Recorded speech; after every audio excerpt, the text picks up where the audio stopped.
están reservados por la misma palabra, guardados para el fuego en el día del juicio y de la perdición de los hombres impíos.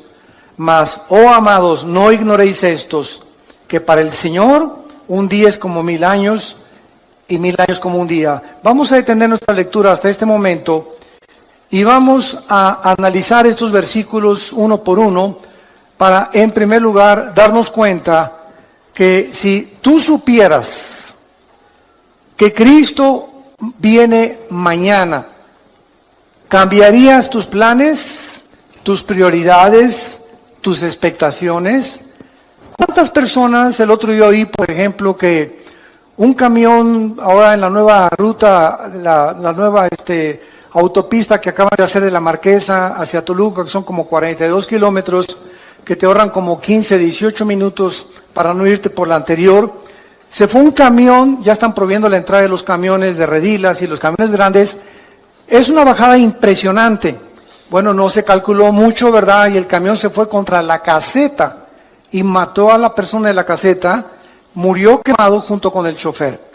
Después vino otro accidente también y gracias a Dios que pues ya hicieron otro desviamiento, una desviación para los camiones y se le está prohibiendo a los que entren que ya no circulen por esa autopista.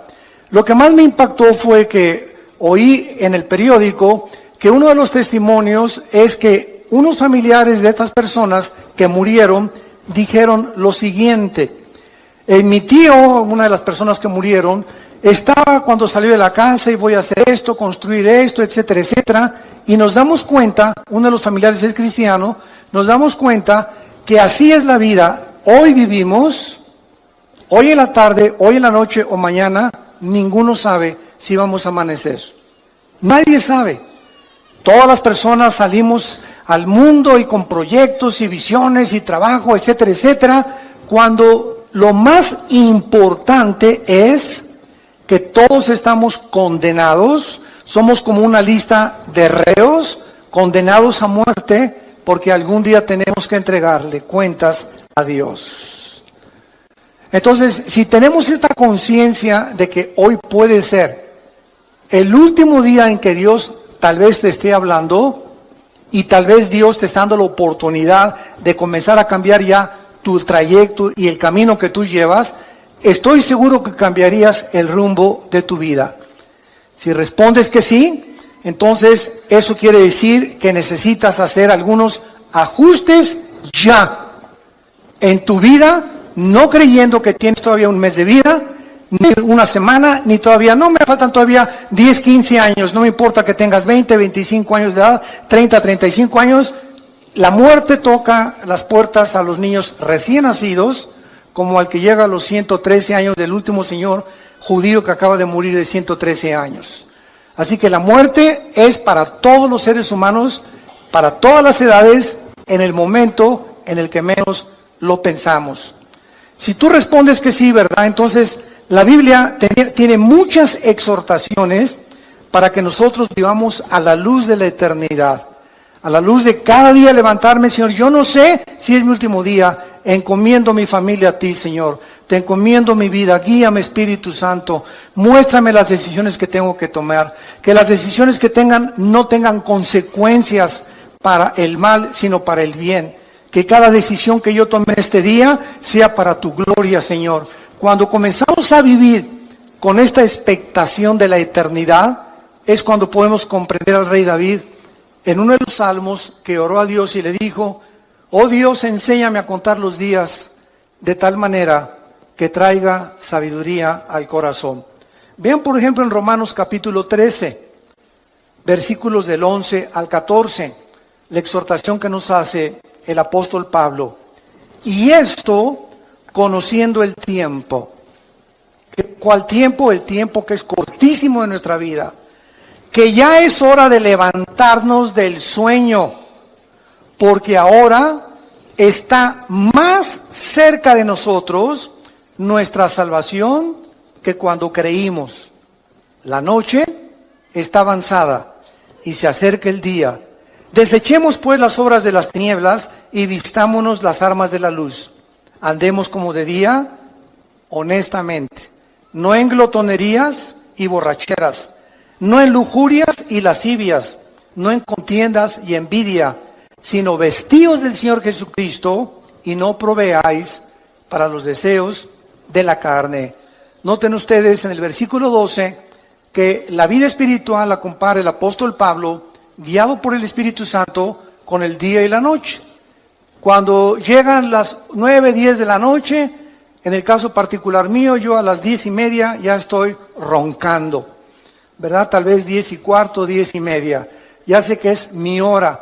Tengo esa disciplina de siempre tratar de dormirme a esa hora. Y ya llegan las 5, 5:30, levantarme, porque ya salió el sol y tu cuerpo se acostumbra, ¿verdad? El metabolismo a los horarios donde tú estás viviendo. Bueno, de la misma manera, ¿saben ustedes a qué hora de la noche nos encontramos ahorita? Nos encontramos en el punto más oscuro de la humanidad, donde un loco que se llama Kim Jong en Corea del Norte está amenazando bombardear la isla de Guam, donde hay 163,000 personas, más de 12,000 soldados norteamericanos estacionados. Está amenazando bombardear Alaska y Los Ángeles. Está amenazando lanzar bombas contra Japón. Ya ahorita comenzó la evacuación de Corea del Sur, porque Corea está dividida en el norte y en el sur. En el sur están completamente, no son comunistas. En el norte, este hombre, Kim Jong, de 33 años, ¿verdad? Un jovencísimo, el gordito que tienes ahí arriba de tu cama. Este hombre, ¿verdad?, está tratando de recuperar Corea del Sur, amenazar Corea del Sur. En Corea del Sur hay más de 17,000 Marines o marinos Estados Unidos, y tienen un sistema ahorita, gracias a Dios, ¿verdad?, como escudo contra misiles, pero misiles Hwang-2, que no son los grandes, que viajan a más de 6,000, 7,000 kilómetros de distancia. Entonces, el mundo está ahorita así en una expectación impresionante. Anoche oí un noticiero que investigaron a los habitantes de Guam. Guam es una isla que está como a 2,500 kilómetros de Corea del Norte, entre Honolulu y Japón, en medio casi de Indonesia, Filipinas. Y fueron a la isla, una isla preciosa, ni siquiera sabía que existía esa isla.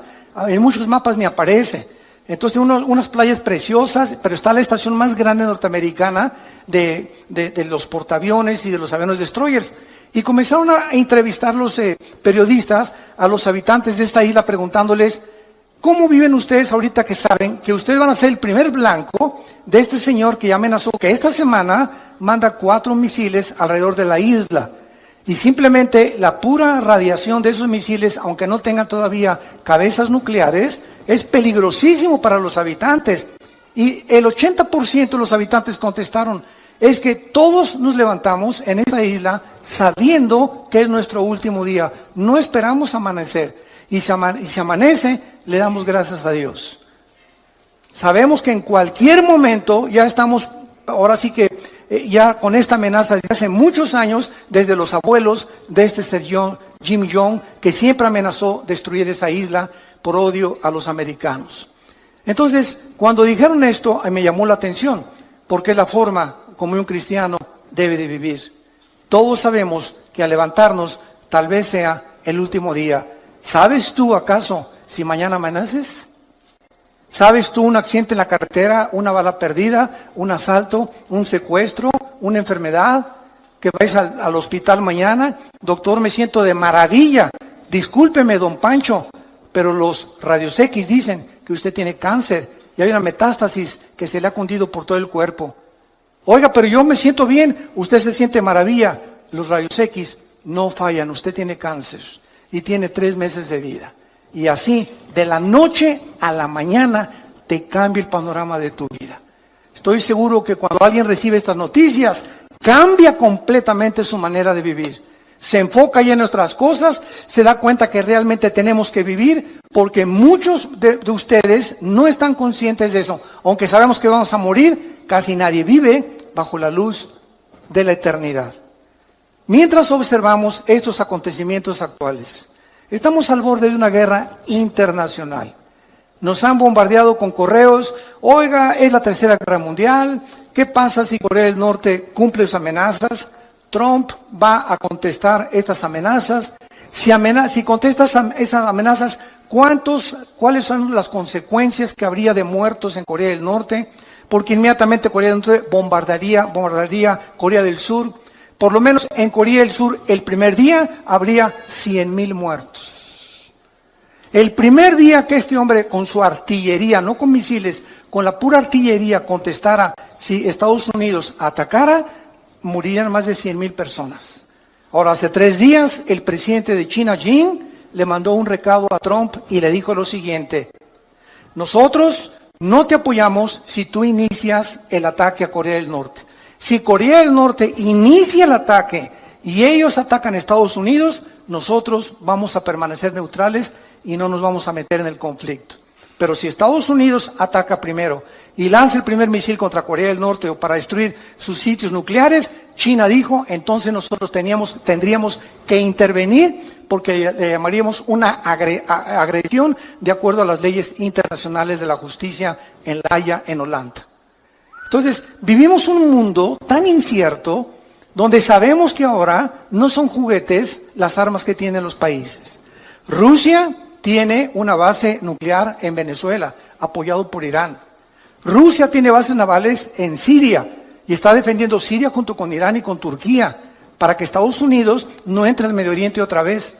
El Medio Oriente está siendo convertido en el Islam por el califato, donde esperan al Mahdi, al Mesías, que nosotros le llamamos Jesucristo. Y el Medio Oriente está como una olla hirviendo, sabiendo en la Biblia que ahí, en esta zona geográfica del Medio Oriente, estallará la Tercera Guerra Mundial, que en Apocalipsis 16, del 12 en adelante, se llama el Armagedón.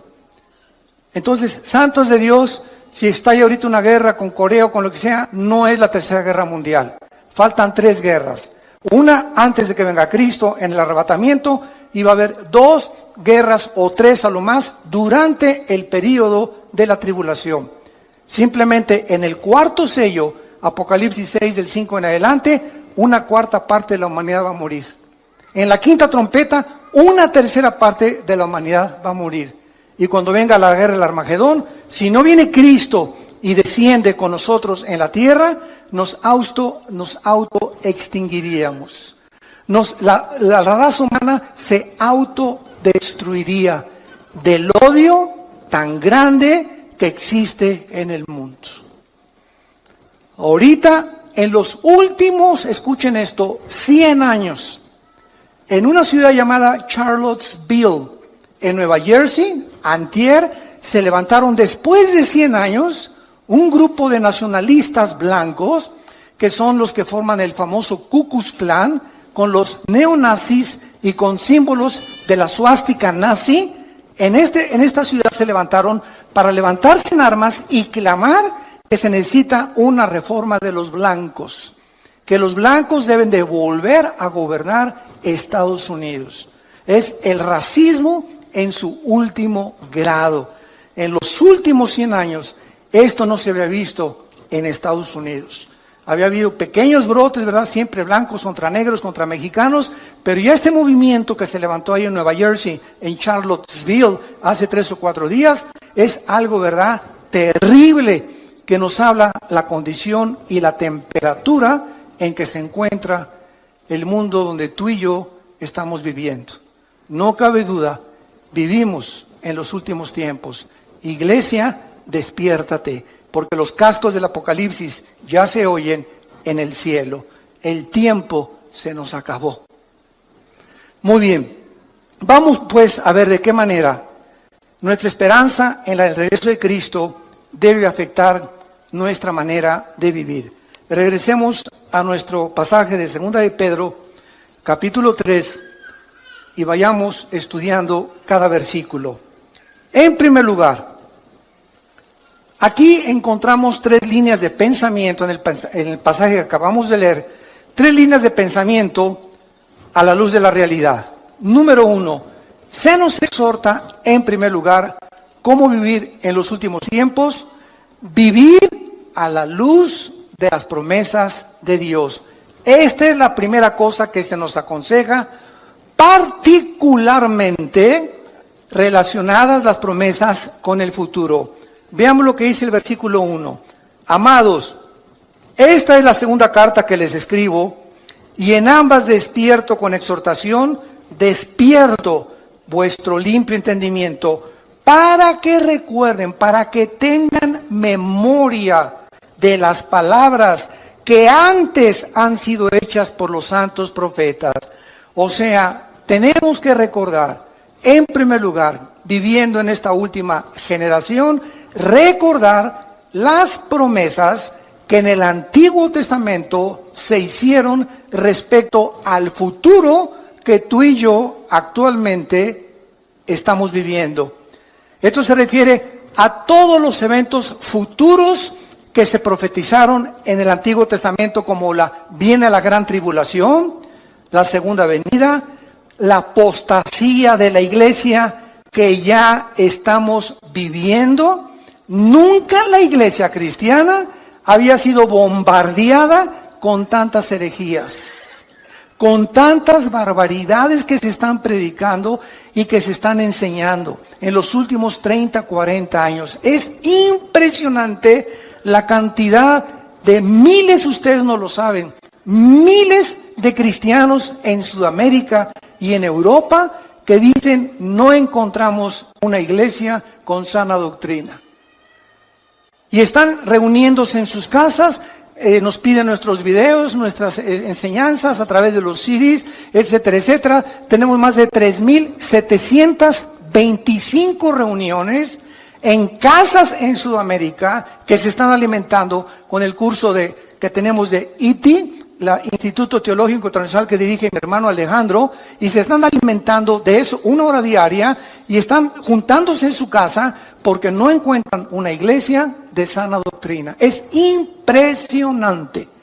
En una que les piden bolsas para vomitar, en otras que la cachetada del Espíritu Santo, el chicle del Espíritu Santo, la caída del Espíritu Santo, etcétera, etcétera, que si no hablas en lengua no tienes al Espíritu Santo. Bueno, es increíble a lo que la iglesia ha llegado. Y millones de cristianos, por no tener una vocación para estudiar la Biblia sistemáticamente por libros, etcétera, etcétera, caen en la trampa y se comen y son engañados con todo lo que oyen. Nunca corroboran si lo que les enseñan es lo que enseña la palabra de Dios. Tengan memoria que esto va a venir, no nos asustemos, como me dicen muchos pastores. Acabo de estar en Guatemala el último fin de semana, se celebró el 67 aniversario de Radio Cultural en Guatemala, en la ciudad, que es la estación de radio más prestigiosa en los últimos 100 años. Y esta radiodifusora celebró el 67 aniversario, me invitaron a compartir la palabra, y el sábado se unieron casi más de 1,700 pastores de diferentes naciones, de la ciudad de Guatemala, etcétera, etcétera. Y el domingo nos reunimos en el Parque Industrial y asistieron 18,000 personas. Entonces vemos nosotros que es una efervescencia de hambre de la palabra de Dios, y cantidad de pastores me decían en Guatemala, hermano, es que necesitamos la sana doctrina, necesitamos regresar a las enseñanzas de la Biblia, a las enseñanzas que Cristo nos enseñó. Y yo el consejo que les daba es el siguiente: no se desilusionen, no se asusten. ¿Saben por qué? Porque Cristo nos los dijo. Cuando estas cosas sucedan, recuerden que yo se las dije antes. Entonces, esto tiene que suceder. No nos desilusionemos, al contrario, tiene que suceder. Y si sucede, es porque la Biblia es la palabra de Dios. Al contrario, esforcémonos, seamos valientes, echemos mano de la vida eterna. No perdamos la esperanza a la cual todos hemos sido llamados. Estemos firmes y constantes en la fe, sabiendo que nuestro trabajo no es en vano. Entonces, no es tiempo de ser cobardes, no es tiempo de, ya me voy, tú una bola de hipócritas, esto no es cierto. Estos son los perdedores, los que quieren ponerse hasta atrás del ejército y no quieren ocupar las primeras líneas de comandantes y generales del ejército de Dios. Es muy fácil irte hasta atrás y decir, ya no peleo, ya me quedo en la casa, esto no es cierto, qué fácil es eso. Y dicen Apocalipsis 21:8, los cobardes encabezan la lista de los que van al lago de fuego. Los cobardes, no los adúlteros, no los homosexuales, no las lesbianas, no los secuestradores. Los cobardes son los primeros que dice Cristo que va a juzgar. Muy bien, entonces todas estas profecías ya se han cumplido.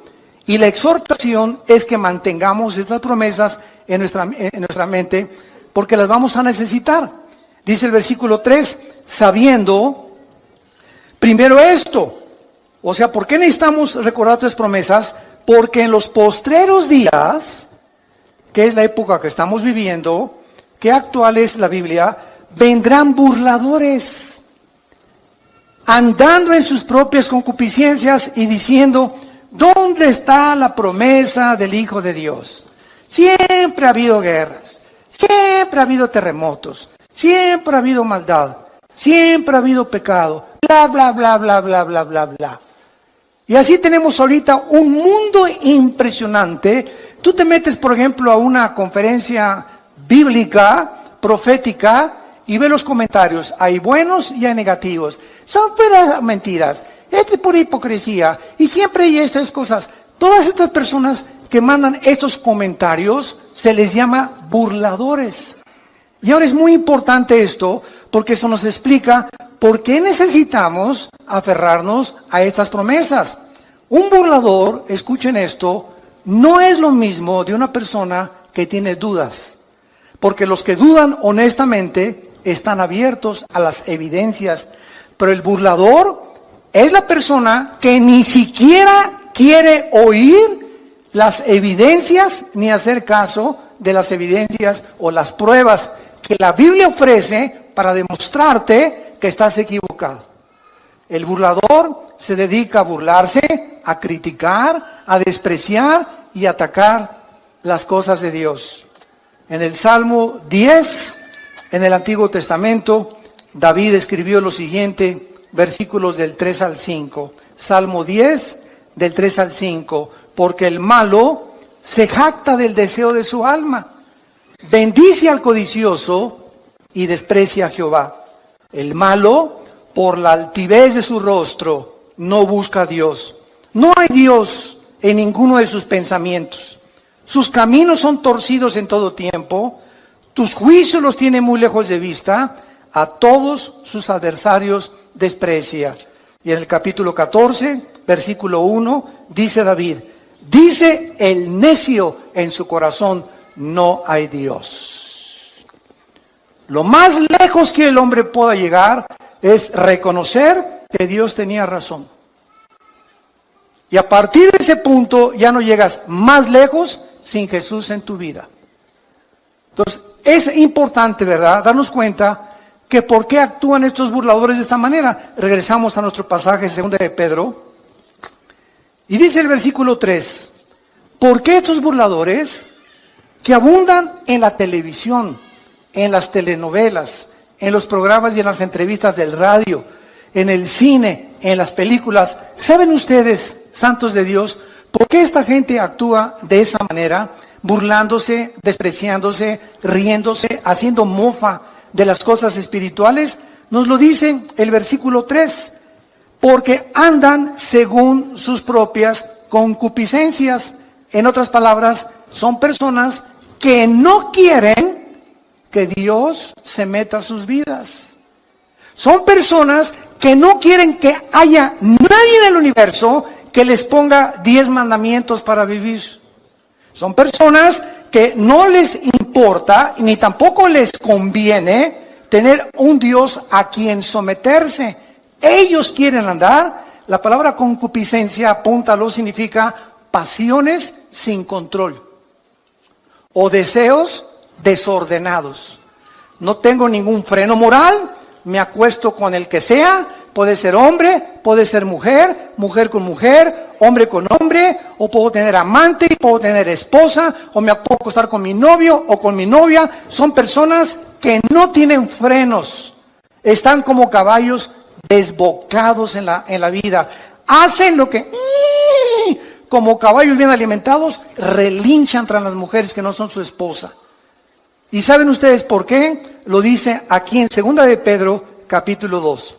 Versículos del 10 que describe este tipo de personas. Y mayormente aquellos que, siguiendo la carne, andan en concupiscencia, o sea, en pasiones sin control e inmundicia, y desprecian el señorío, atrevidos y contumaces, no temen decir mal de las potestades superiores. Versículo 12, pero estos, hablando mal de cosas que no entienden, como animales irracionales, nacidos para presa y destrucción, perecerán en su propia perdición, recibiendo el galardón de su injusticia, ya que tienen por delicia el gozar deleites cada día. Estos son inmundicias y manchas, quienes aún mientras comen con ustedes, se recrean en sus errores. Tienen los ojos llenos de adulterio, no se sacian de pecar, seducen a las almas inconstantes, tienen el corazón habituado a la codicia y son hijos de maldición. Por eso se burlan de ti. Por eso te critican que eres cristiano. Por eso se mofan de la Biblia en los periódicos, en los libros, en las películas, en las telenovelas, etcétera, etcétera, etcétera. Porque detrás de estas personas se encuentra el 99% de las veces una vida de inmoralidad. Odian la luz, odian la santidad, odian a Jesús, aman las tinieblas. En el Evangelio de Juan capítulo 3 dice, y esta es la condenación, que la luz vino al mundo y los hombres amaron más las tinieblas que la luz. ¿Por qué? Porque sus obras eran malas. Porque todo aquel que aborrece la luz no viene a la luz. ¿Por qué? Porque la luz te muestra cómo eres. Y cuando nos ilumina el Espíritu Santo, nos damos cuenta que bárbaro, soy un basurero. Estamos podridos en maldad. Y cuando reconocemos esa maldad y esa podredumbre con la cual nacimos, el pecado original, es cuando, Dios mío, ten misericordia de mí. Y hay una cruz en la gracia de Dios a la cual nos podemos acercar y ser lavados con la sangre del Hijo de Dios. Muy bien. Estos burladores también toman posiciones pseudocientíficas. Miren lo que dice el versículo 4.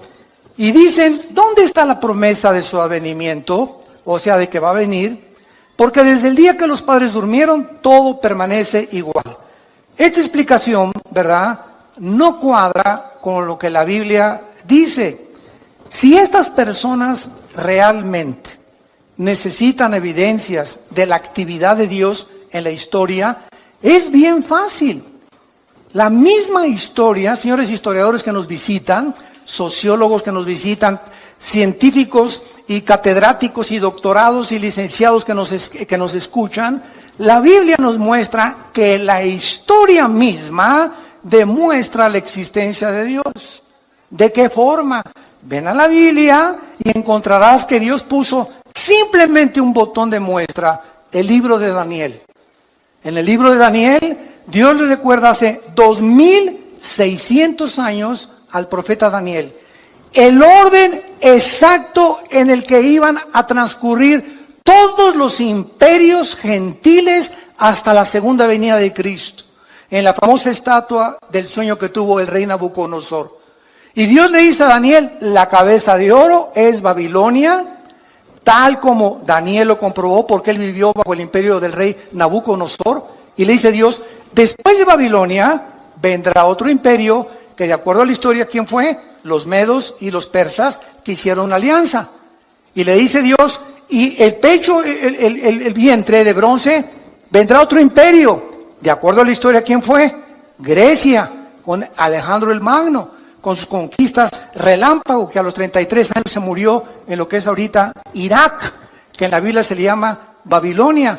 Y después le dice Dios, vendrá otro imperio, que fue el Imperio Romano. Y qué interesante. Ahí se detiene la profecía y dice la Biblia que del Imperio Romano hasta la segunda venida de Cristo no habría otro imperio hasta que el anticristo unificara 5 naciones del Oriente y 5 de Europa para formar la confederación política de los últimos tiempos. ¡Qué increíble! ¿Quieres más evidencias de veras? La misma historia nos muestra que solo Dios pudo poner en orden la cronología de los imperios y los gobiernos de toda la historia. Solo Dios lo pudo hacer. Y así hay más de 133 profecías demostrando que se profetizó que Cristo iba a nacer en Belén, que Cristo iba a ser traicionado por 30 monedas de plata, que Cristo le iban a traicionar sus propios discípulos y amigos, que Cristo iba a morir crucificado. Simplemente cuando Jesús abría sus manos, se cumplían en ese instante 33 profecías del Antiguo Testamento. Amados, tengan memoria de las promesas del Antiguo Testamento, porque van a enfrentar en los últimos días muchos burladores. Mucha gente ignorante, hablan lo que no conocen.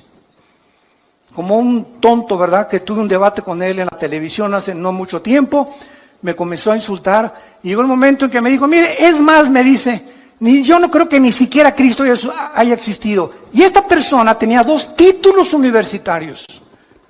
Se atrevió a decirme, es más, yo creo que ni Cristo resucitó, que Cristo, no existió. Simplemente me volteé, ¿saben lo que le dije?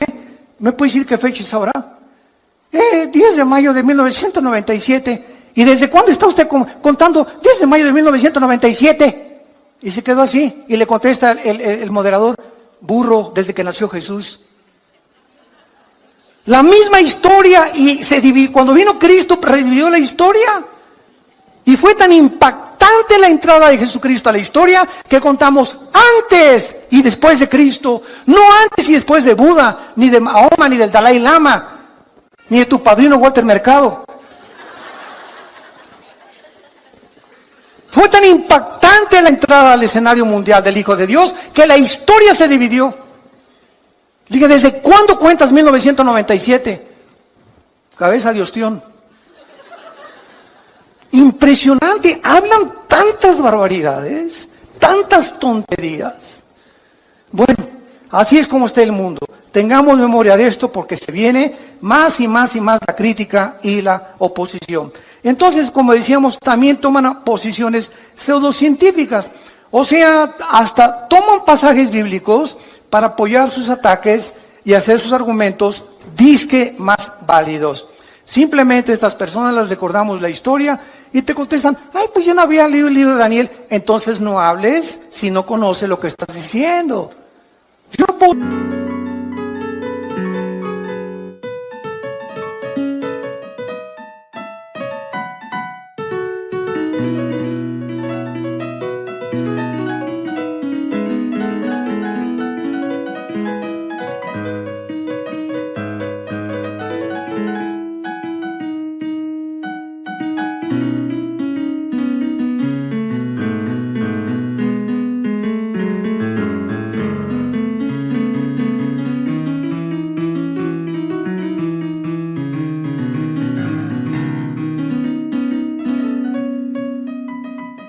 Tengo un debate con un filósofo, por ejemplo, del tipo de Rousseau, o los que siguieron la filosofía de Rousseau, que el hombre es básicamente bueno.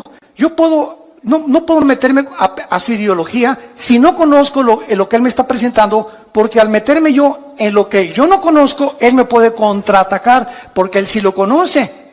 Entonces, si yo tengo un debate con una persona, tengo que conocer sus debilidades de la ideología que me está presentando, combatirla y presentarle las mías. Y escuchen esto, el 90% de las veces que tú alegas con tu maestro de escuela, con un científico o con cualquier persona atea o agnóstica, no conocen la Biblia. No conocen más que son leyendas, esto y el otro, puras tonterías, pero nunca, jamás han checado ni estudiado de una forma sistemática las evidencias y sobre todo las profecías. Entonces, te hablan lo que nunca han oído. ¿Quién te lo dijo? Mi maestro en la preparatoria. ¿Quién te lo dijo? Mi maestro en la universidad. ¿Quién te lo dijo? Lo leí en la revista Duda. Con razón tienes las dudas que tienes, compadre. Vemos nosotros, ¿verdad? Claramente, que cuando leemos, por ejemplo, el libro del Génesis, miren, ya sin ir tan lejos, por el amor de Dios, Virgen del Socorro. Hasta 1860 se descubren las leyes de la herencia por Gregorio Mendel. Hasta 1860 se descubren las leyes de la herencia por Gregorio Mendel.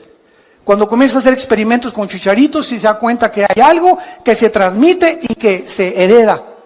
Y ahí se paró la investigación y tuvieron que pasar casi 100 años hasta 1954, el siglo pasado. En 1954 le dan el premio Nobel de Medicina a Dr. Watson y al Dr. Samuel Crick, porque descubren la hélice del ADN, del ácido desoxirribonucleico. Hasta 1954, los investigadores comienzan a penetrar en el ADN y a descubrir que en cada una de las células que tiene el cuerpo humano y todas las cosas vivientes que existen, el cuerpo humano tiene trillones de células. Y en cada célula que tenemos, escuchen esto, en cada célula hay 500 enciclopedias británicas escritas. ¿Me escuchaste? La información que tiene el ADN en cada célula equivale a 500 enciclopedias británicas.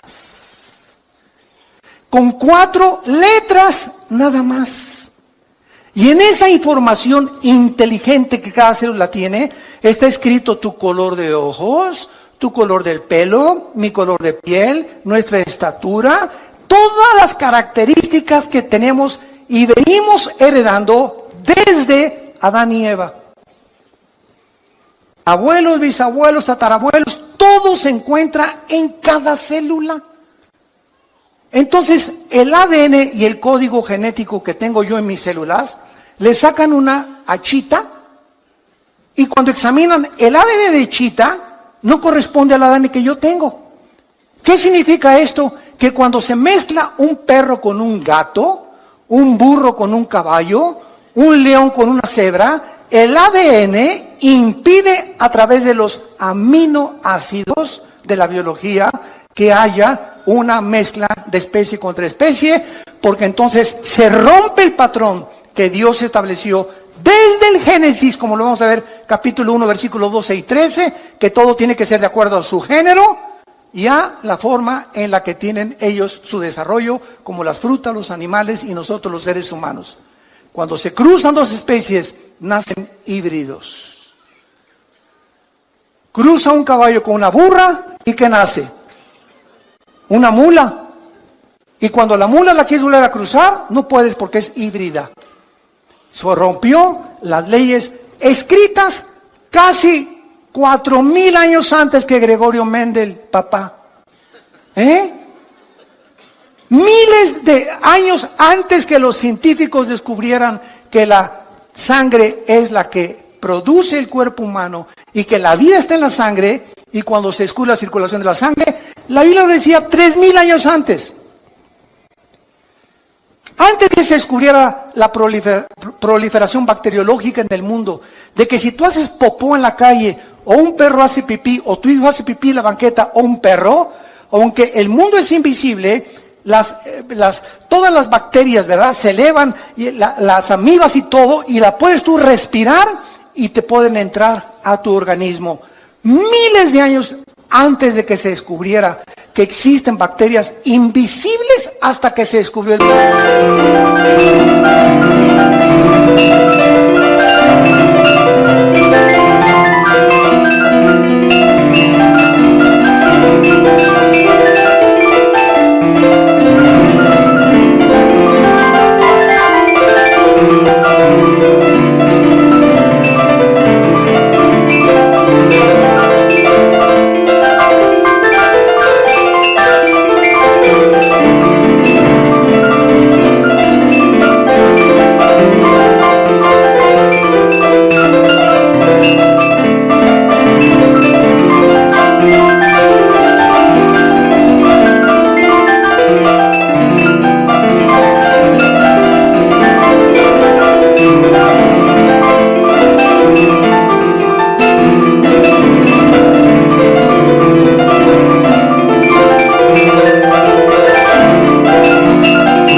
microscopio. Dios le dijo a Moisés, dile a la gente en el libro del Éxodo que cuando hagan popó, excremento, lo entierren y lo tapen. Dios comenzaba a dar las leyes de la higiene antes que la ciencia las descubriera. Y así podemos seguir con cientos de ejemplos, evidencias históricas, evidencias de higiene, evidencias biológicas, genéticas, arqueológicas, químicas, área de la disciplina que tú quieras, la Biblia es la palabra de Dios. Los cielos pasarán, pero esta palabra permanecerá para siempre.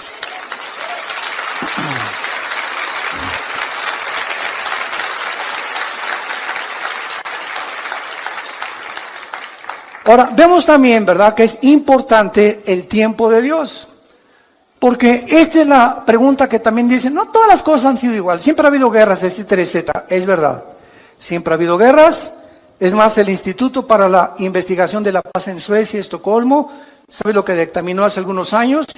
El Instituto para la Investigación de la Paz en Suecia, Estocolmo, que de los aproximadamente 6,000 años de historia que el ser humano tiene, solamente han habido 25 años de paz.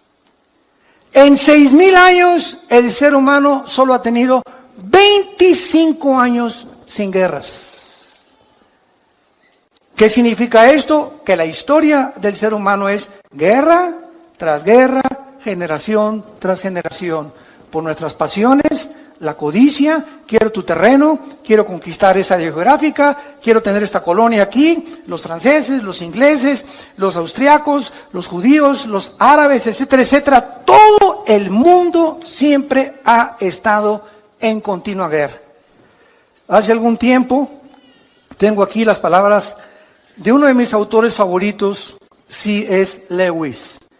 Fue profesor de la Universidad de Oxford. Y en 1939, C.S. Lewis consigue sus libros, La grandeza del cristianismo, El problema del dolor. Bueno, es increíblemente científica y fue el más grande ateo de Inglaterra. Y siendo el más grande ateo de Inglaterra, se convierte C.S. Lewis y comienza a escribir, no sabes, la literatura más profunda que existe científica cristiana. Y en 1939, C.S. Lewis, cuando la Segunda Guerra iba a comenzar, escribió esto. Y dijo así, la guerra no crea ninguna situación absolutamente nueva. Simplemente agrava la situación permanente humana para que no la ignoramos. La vida humana siempre ha sido vivida en la orilla de un precipicio. Estamos equivocados cuando comparamos la guerra con la vida normal. La vida nunca ha sido normal. Cuando explotó la Segunda Guerra, ¿de qué nos extrañamos? En otras palabras, siempre ha habido guerras. Es la condición permanente del ser humano. Si no hay guerras, buscamos la manera de pelearnos. Y llegamos al precioso siglo XXI. Y la luna, y los descubrimientos tecnológicos, Internet desde los 90s, y los satélites de comunicación, iPad, IQ, chips, bla, bla, bla, bla, bla. Aladín y la lámpara maravillosa. El ser humano ha llegado con la tecnología, etcétera, etcétera. Y ayer acabo de leer las últimas palabras del fundador de Apple, Steve Jobs, que muere de cáncer antes de los 50 años. A los 40 años llegaron con Steve Jobs y le dijeron, el fundador de Apple, de las compañías más prestigiosas que cualquiera pudiera decir, yo quisiera poder llegar a los descubrimientos de una multimillonaria fábrica y productora de los artículos que conocemos actualmente en el mercado. Y cuando tenía 40 años Steve Jobs, le pronosticaron cáncer y le dijeron, cúrate por medios científicos, y dijo que no. Él quería que lo curaran los hindúes con magia. Y entró en el área del ocultismo. Y antes de morir, él dijo, ¿verdad? Lo que he descubierto antes de morir es que no he disfrutado nada. Lo más precioso de la vida es tu familia. Disfruta tu familia. Es el tesoro más grande que podamos nosotros tener. Nunca mencionó a Dios. Murió como un palillo el pobre hombre en un hospital sin haber jamás podido disfrutar su dinero, y los últimos 7 años murió con una neurosis excesiva, donde explotaba y se enojaba y corría a todos los empleados porque la mosca voló. ¡Qué vidas tan trágicas! De personas que alcanzaron el éxito, pero se dieron cuenta que sin Dios nos echa a perder la vida.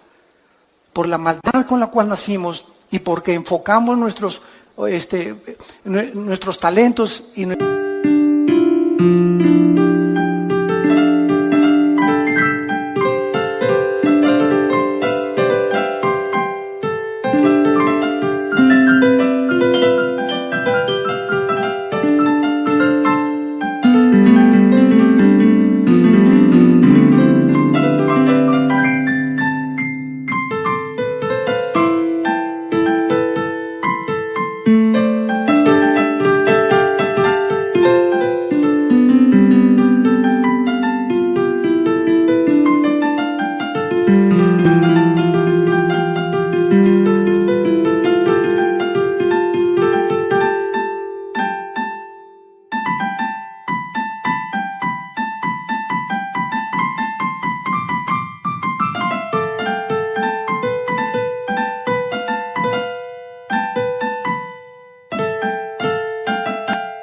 nuestros dones en cosas que no tienen permanencia eterna.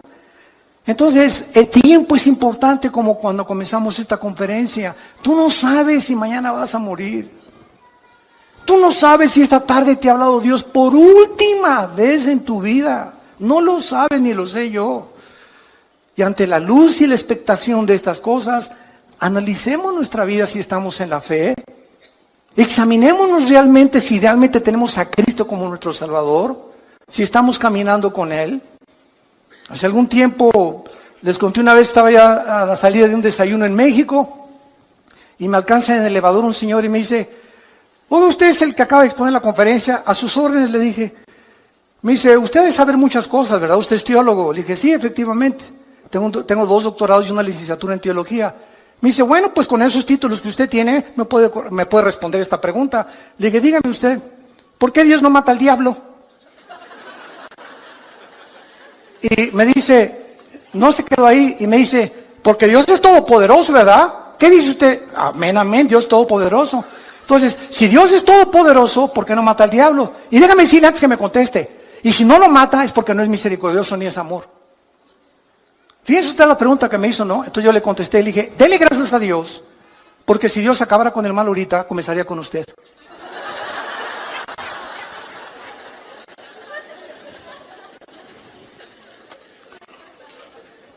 Segunda de Pedro, capítulo 2, lo acabamos de leer, versículo 9.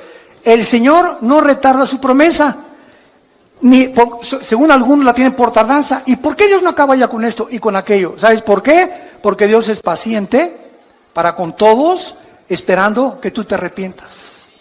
Dale gracias a Dios que los juicios de Dios no han comenzado en la forma que se viene sobre el mundo, porque Dios es paciente con tu vida.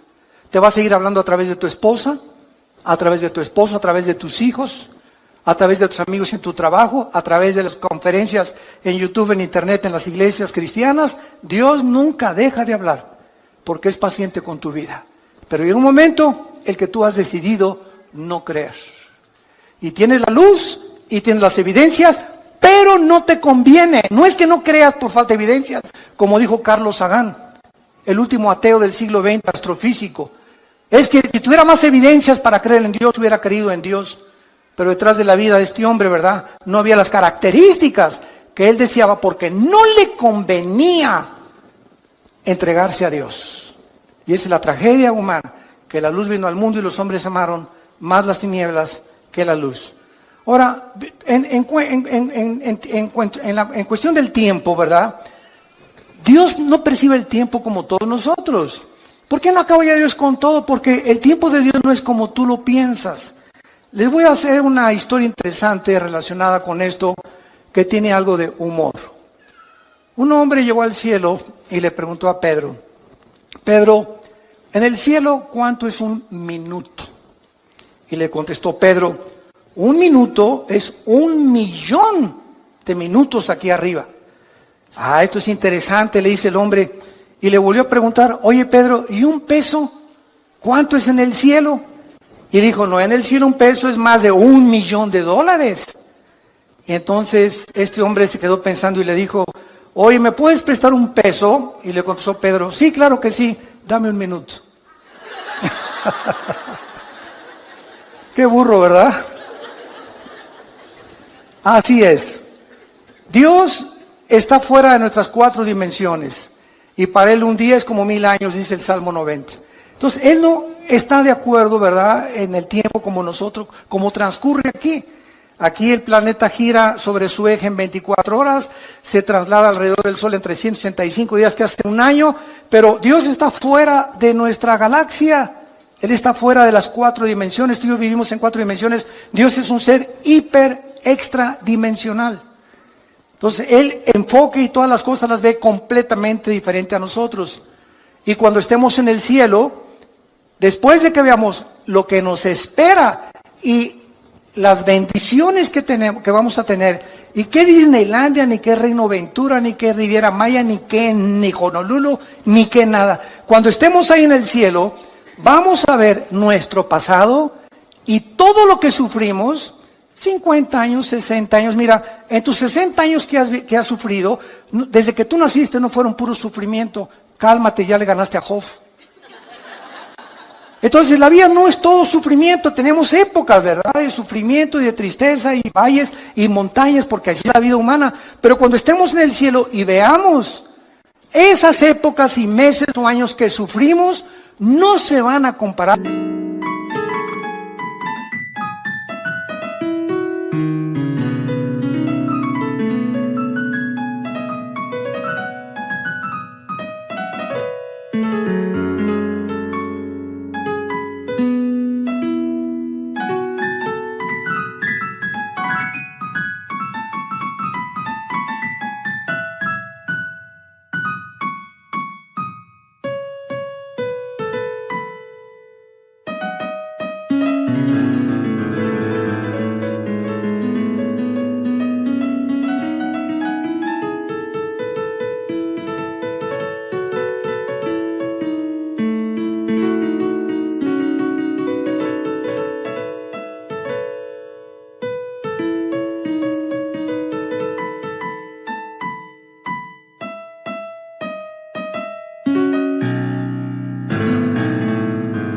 Y van a aparecer como solamente una mala noche en un hotel de quinta categoría que pasamos, comparado con nos espera en la eternidad.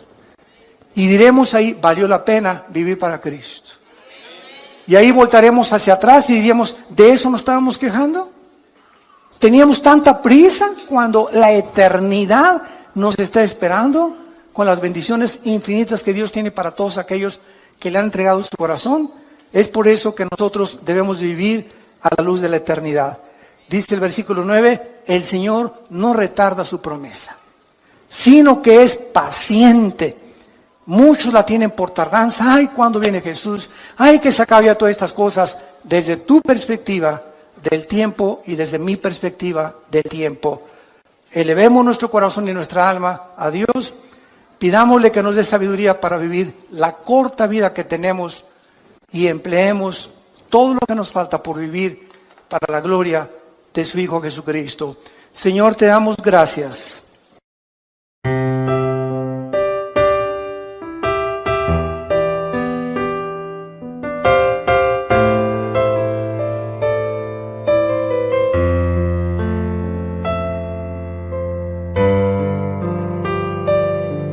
When my heart is heavier, I remember that I have got someone like you in my life. A single day is nothing without you. I hope that my sunshine always be with me.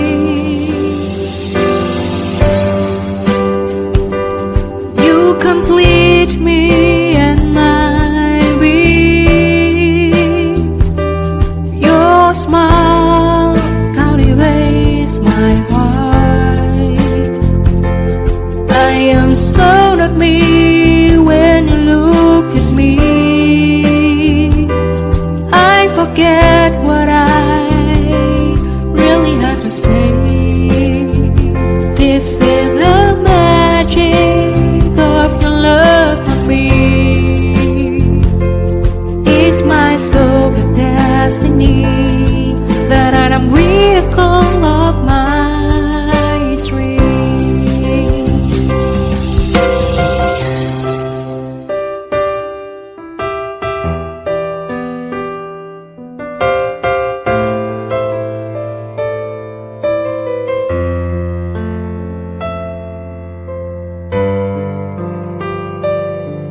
When my heart is heavier,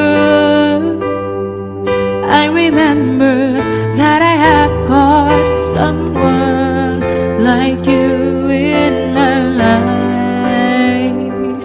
A single day is nothing without you. I hope that my sunshine always be with me.